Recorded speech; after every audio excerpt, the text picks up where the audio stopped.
Good morning sa tanan-tanan. Greetings of peace. Assalamualaikum warahmatullahi wabarakatuh. Diri natin pag-istoryahan ang about sa social pension. Number 2 ini sa aton nga listahan ang mga violation sang mga barangay official against sa mga social pensioner. Okay, Aryo, istoryahon ta. Aton pag-tupikuhon si Tatay Pedro. Si Tatay Pedro ara sa listahan sang mga supposed to be magbaton sining aton nga social pension. Pero ang natabo, wala iya nakuha ang iya nga bayad. Kung ano mga dahilan, aton dire pag-istoryahan, mga posible bala nga ginhimo sa mga barangay official sa kay Tatay Pedro. So 6 months na nga nagligad, may ara nga payout ang iyang ngalan nadala kag gin-check niya Tatay Pedro ang iyang ngalan dito sa nasyonal. After nga nakita niya nga may ngalan siya dito kag may payout may payout kag according sa listahan nakabaton siya sang social pension pero wala nakaabot sa iyang bulsa. According sa mga pagtuon, according sa mga investigasyon, nakuha gali sa mga barangay official ang among kwarta nga nakuha kay tungod nag-issue sila sing authorization. Wala gali nila ginpabaloy si Tatay Pedro nga may ara nga mag-aabot nga social pension payout. Di si Tatay Pedro gatanga-tanga lang, wala siya nakakadto sa center para nga i-claim ang amo nga bayad. Ang problema lang, ang mga tupad itong mga pensyonado nakabalo nga may payout gali. So, sang pagbalik niya sa barangay, siling sang barangay, nyati wala ka man wala ka man nagkadto, ti basi nakuha na to, basi sa sunod naman nga kuhan quarter, ti pa kung imulang taon gali, dito sa listahan sang social pension, sa relay sa payout mula sa payroll, ang ngalan ni Tatay Pedro at ito kag may perma nga na-claim mga friends and relatives. So, iniya ho, daw lantaw ko niya barangay official gidya nga mga modus operandi, intentionally, wala nila ginapabalo ang mga senior citizen. Kay bisan wala nakabalo, sa gihapon makuha nila ang kwarta, bisan pa wala ang personal. Kay gamitan ng nila sing authorization nga according kuno sa kay Tatay Pedro may gin-authorize siya nga mag-claim sang iya nga kwarta. Pero wala gidya, wala gidya kag ginapahulat-hulat siya muna dio. He asked the barangay office many times. Pero ang natabo, ginambalan siya sing barangay official nga hulat-hulat lang. Wala man ginapa-update kung anong hulat-hulaton. Ang natabo, ini si Tatay Pedro, may mga kautangan na, nangutang na sana siniya kay, inang supposed to be, ginapasalig man siya nga ara na ang kwarta niya, pero sa gihapon, wala mga friends and relatives. So aton pag-istoryahan sinadriya, ano bala ang posible nga natabo sini kay Tatay Pedro? So, senaryo. Ang senaryo sini, ang senior citizen nga si Tatay Pedro na include ang iyang ngalan pero wala siya nakabaton sang payment. Ang pension kuno delayed for several months. Pero naka-payout na. Naka-payout na. This is according niya sa mga barangay official nga bulok mga friends and relatives. So, mga official naghatag sang kung anong explanation pero wala update. Delayed kuno, base kuno na miss ang iya nga ngalan, base na kuan bala nalumpatan ang iyang ngalan kag nalipatan. Pero gin-check niya mo. Gin-check ni Tatay Pedro ang amo nga kuan nga listahan iyang ngalan didto. Nagkadto gid siya didto ya sa mga opisyalis ang DSWD kag gipakita siya listahan nga may payment, may payment nga ginhatag kag may ara authorization kag hindi man ipakita kung sino ang nagkuha. Basta kay nakuha may payment nga ginhatag mga friends and relatives. So kung imo analisahon, may mga modus operandi ang barangay eh. May mga modus nga ginakuha nila mismo ang mga pensyon sang mga pensyonado. Labi-labi na gid nga may mga balasulon sinadre. Ang mga balasulon sinadre ang mga barangay official mismo. Kay supposed to be i-update nilang tao mo. Pag abot sang listahan sa mga makabaton sining social pension, may mga tao na sila ipalibot sa barangay. Ang mga barangay official, ipalibuto nilang mga tao nila, labi na gid ang mga opisyalis dira sa senior citizen. Ti ang natabo, wala iya galibot, wala gin update si Tatay Pedro, reason nga nagahulat-hulat siya, tanga-tanga lang siya, wala gali siya nakabalo, kag wala siya ginpahibalo, either intention or what, basta wala iya nakuha ang amo nga payout mga friends and relatives. Okay. Before ta magpadayon, ari anay mga importante nga pahanamdom. Ilay de la Cruz, sa asang angkon nga sugar, 375. Sa may inom DTX 500, ilan na nasubok yung sugar? Pagkita namin sa DTX 500, 165. Sa dugo ko man, 20 over 8. DTX 500 na DTX 500. Okay, sige. Ari pagid. Mighty C, Alkaline, ng Vitamin C. Ako si Anika, layan ko mangingi kay Gali, may UTI ko. Ang tiya ko naghambalay ko ang may PC, 1 cup coffee times 1 week lang, nag-ayala ng TI ko. Salamat sa may C. Mighty C, sa mga butika. Mighty C, alkaline nga vitamin C. Manami ining ng vitamins nagababoost sang imo nga immune system. Ari pagid. Ang mga importante nga mga pahanamdom. E3 Bio with Physio. Ako si Boy Fidel, sa health researcher sa mga nurse sa nagsusugot at pumaw sa D3 Bio, mas nagklaro kakalalo ang pagkasama. D3 Bio, ang D3 may Physio. Ang Physio may D3 Bio. Okay, no? So padayon kita sa amuning sitwasyon, ang senior citizen na include sa listahan pero wala sa nakabaton.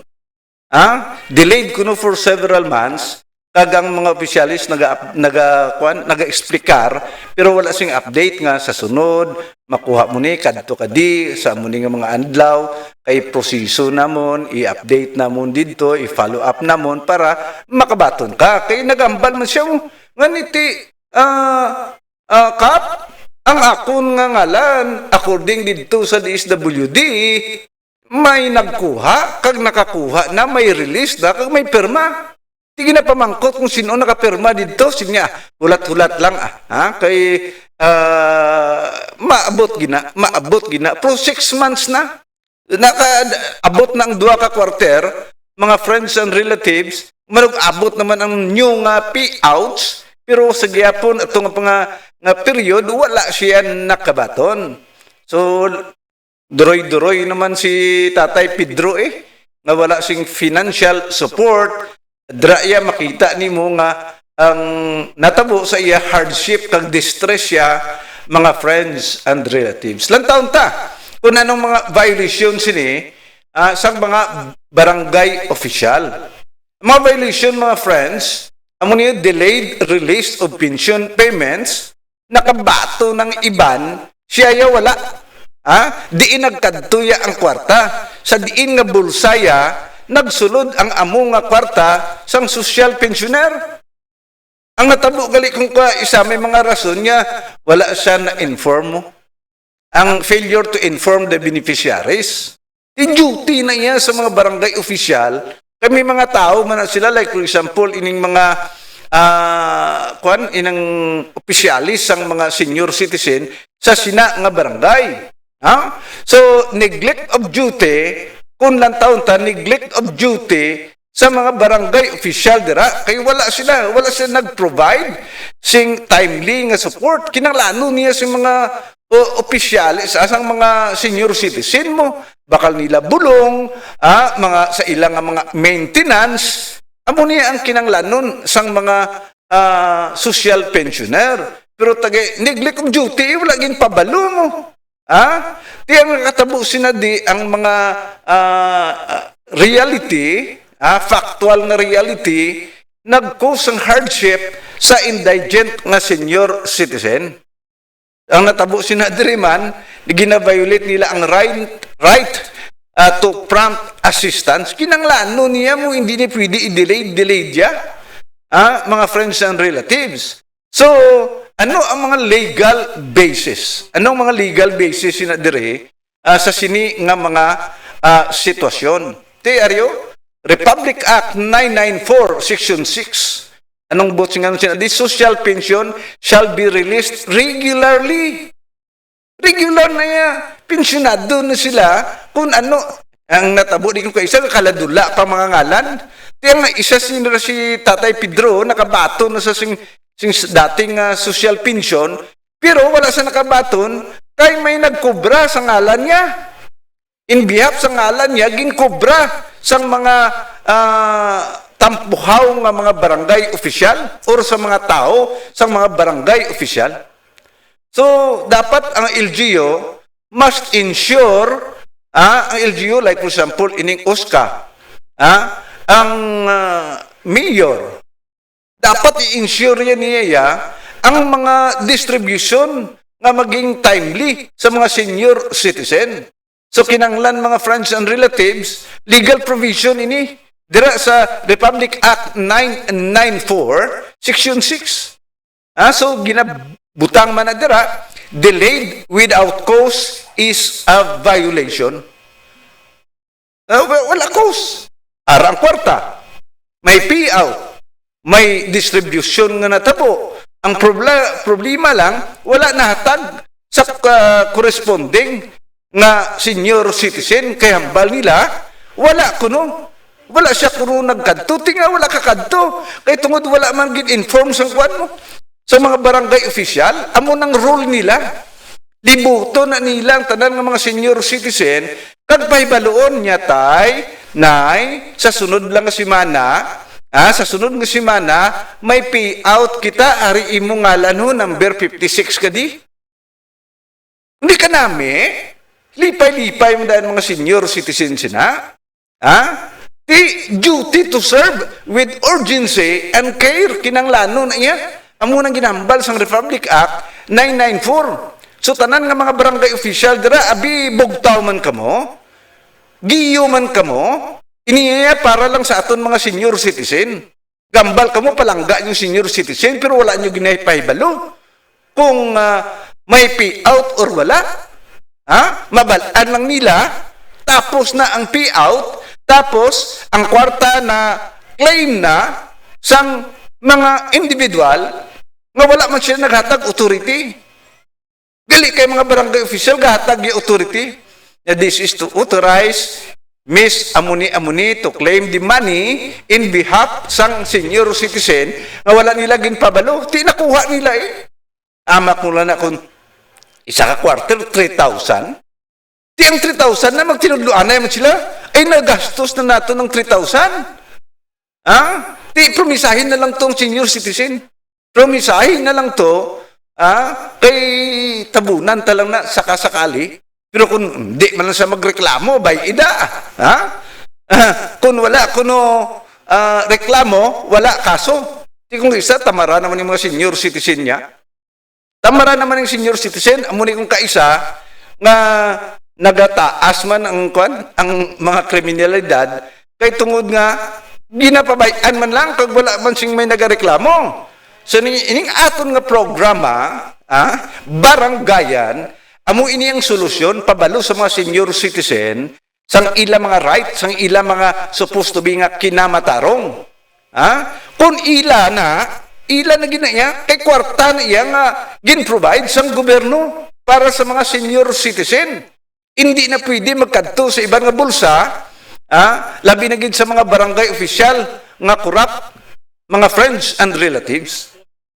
So, amuning aton nga kausa, amuning aton nga advocacy para ipabalo sa mga senior citizen nga kwarta nila provided na iya sang national government. Programa niya sing gobyerno nga ang mga nagahikahus nga mga senior citizen dapat matagaan man bisan pambakalang sang maintenance, pagbakalang da sang mama, pagbakalang da sing mga para sa ilang blood pressure nga nagataas, pagbakalang da sing bulong para sa ila pagtaas ang ila blood sugar. Kung ano pa da nga mga kinanglanon mga friends and relatives. Sa mga barangay official dira, kwidaho kamo maghimo sini. Nga dulaon nyo ang ngalan sang tao or magklimon nyo ang kwarta sang mga senior citizen kagamiton nyo for personal. Kay dako ina nga violation. Istoryahan tabala. Speaking sa violation, may mga civil liabilities na da. Delay in payments is actionable. Munang hambal sa aton lagi mga friends and relatives. Official may be sued for damages. Mapwede sa kasuhan. Damages na mo sa side sang senior citizen nga wala sa kwarta, wala sa singkwaan, sang inugbakal, sang bulong, sang iya nga maintenance, grabe na iya nga damages sa iya personal. So, pwede nga ang korte, pinaagi, sini kung ma-explicar lang gidabi, kung may maisog nga senior citizen, kung may mga ng isog-isog nga senior citizen, mga friends and relatives, ang matabo sina dire nga madutlan gid ining mga barangay official nga corrupt. So, delayed in payments is actionable. Official may be sued for damages. Ang korte pwede maka-award sa moral damages. Sukton ang mga barangay official nga involved after nga maimbestigahan na Like for example, ginkuha sang kapitan, ginkuha sang sekretary, ginkuha sang treasurer, or sang kagawad ang mga kwarta, or mga staff dira Sila ang gingamit, abi nga magiging recipient kay tungod nga gin-authorize kuno mo. Sila ang gin-authorize nga magkuha sang payments. Di may perma dira ang kapitan, may perma dira ang kagawad nga i-authorize nila si Miss X sa pagkuha sang among nga kwarta sang senior citizen. So ang government may shoulder liabilities, ang LGU mismo. Kung may kuan man, may puso man ng LGU, kadto kabi kay mayor, kag ireklamo mo ini, kung kaisa ang mayor nga medyo mahumok ang iya nga puso, sila nga pila ganito ma'am, tatay, nanay, pila ganitong imo nga kuluwaon, kay ari man dito udo na-release na. Na-release na galing kay ti ara sa barangay, ara sa mga barangay official ang kwarta. Di kung kaisa ang mayor, tungod sang iya nga maluluyon, sila nga ari na lang 3,000, no? Pwede shoulderon sang mayor para hindi lang maguba ang iyang mga programa dira. Ang lain dira kay ang public trust must be protected, supposed to be. Kaya kung ang publiko naghambal ba, ginakuan lang nila, ginakuha lang nilang kwarta sa mga senior citizen, kundi maguba ang mayor, ang mayor man may tao yan ang mga kuan mo, under na sa iya, ang mga barangay official. Amo na kung kaisa, kung madula ganing public trust, kalaway na. Kalaway mga friends and relatives. So civil liabilities ina. Ano naman ang mga administrative liabilities? Reprimand or suspension sa mga individual nga naghimo sila. for failure to act promptly, dapat kung hindi ura-urada, kung saan o ang ginatag, ihatag na iya. Hindi na pwede nga gamiton anay sa mga barangay official ang kwarta. Ha? Nagbasulon pang senior citizen. Yung senior citizen nga daan, kulang na sa panahon, pigado kaayo, galingin ang ulo kung diin magbakal sing mga pagkaon niya, bisan magbakal ang laswa, hindi ka bakal na. Kaya tungod wala may nagasuportar ng mga kabataan, kag kung ano pa nga mga rason, mga friends and relatives. So, natabo siya na, the administrative neglect of duty is a violation. Sa mga barangay official dira, that is neglect of duty. And if it is a neglect of duty, violation ina according sa lahi, mga friends and relatives. Pwede na sila nga sukton administratively, aray, may record sila sa aton nga lahi, mga friends, nga naga-violate. Okay. Ano pag ang importante sila di ang criminal liabilities?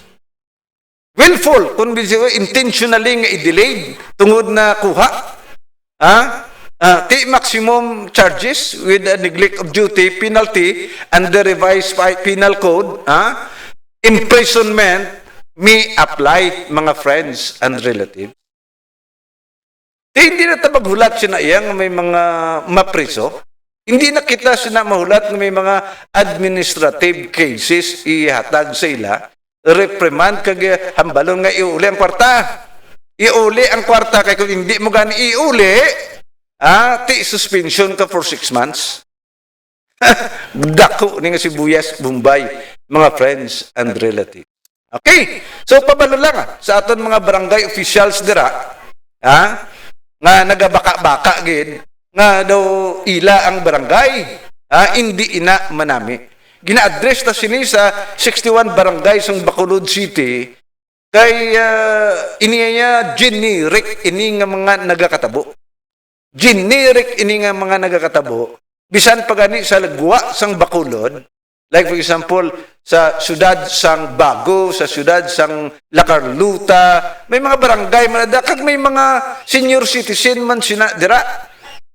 No? So, buti nga nun, ginaplastar ta sina diri, wala ta siya di may ginatira nga particular nga kapitan or particular nga ng barangay official. Pero kung ginahimo nyo ini, kuidaho na.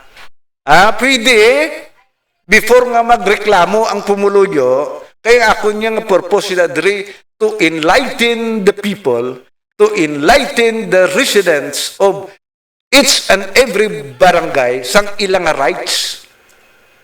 Kung gusto, wala sila makadtuan mo. So, ginalihog ko lang sa mga barangay official, abi kuidahon ng himuon ini sa aton pobre nga mga senior citizen.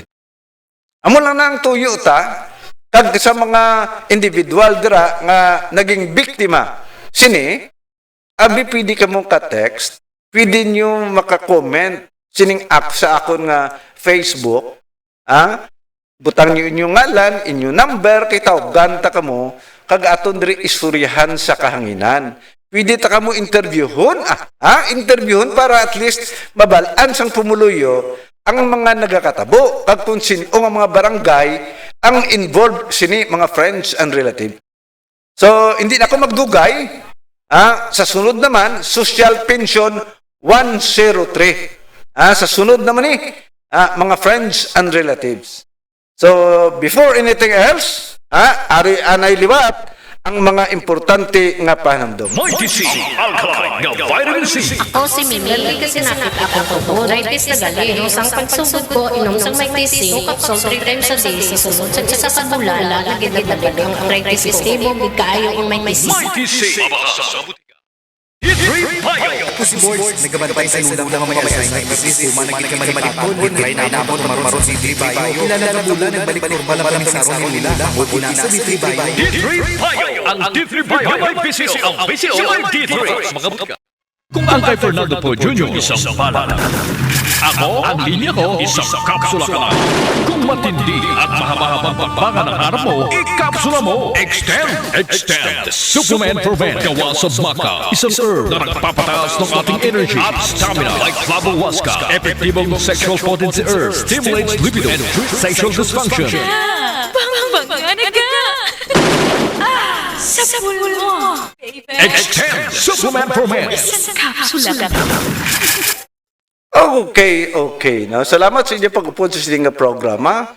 Sa sunod naman, Social Pension 103. Aton ini ano, gusto ko mag-comment ka mo, i-share niyo man ining aton nga programa para maglapta sa mga senior citizen, kay gusto ko i-update ka mo sa mga right mismo sang mga senior citizen over sa mga violation nga ginahimo sang mga barangay official. Okay, salamat kag mayong adlaw sa inyo tanan-tanan.